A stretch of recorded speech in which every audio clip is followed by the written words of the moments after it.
బావా శనగలు ఫ్రై చేసిన తిందామా? నేను మధ్యాహ్నం భోజనం చేసిన, నువ్వే ఏం తినకుంటున్నావు. ఫస్ట్ నువ్వు తినుపో, నేను తర్వాత తింటా. అదేంటి బావా, శుక్రవారం కదా, ఇద్దరం కలిసి తిందాం. సరేరా. మౌనిక, అవ్వా శుక్రవారం రోజు పొద్దువైన తర్వాత అమ్మవారు వచ్చినట్టే వచ్చినావు. నేను కూడా ఇవాళ నుంచి ఒక్క పొద్దులు ఉంటానక్క.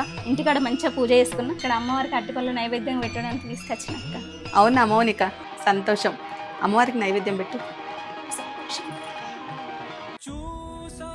ఈ రోజే సంతోష్ మాతకు ఒక్క పొద్దు ఉండు అక్క. ఏం తినాలన్నా భయం అవుతుంది అక్క. ఏం చేయాలో చెప్పక్క, ఇంటికి పోయి వంట చేసుకుంటా.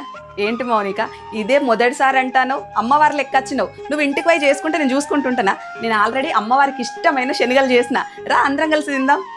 ఎందుకు అక్క, నేను పోయి చేసుకుంటా, నీకెందుకు ఇబ్బంది? అదేంది మౌనిక అట్లా అంటాను? ఒక్క పొత్తో నచ్చిన నీకు శనగలు పెడితే సాక్షాత్తు ఆ అమ్మవారికి పెట్టినట్టే. నువ్వైతే కాదనద్దు, సరేనా?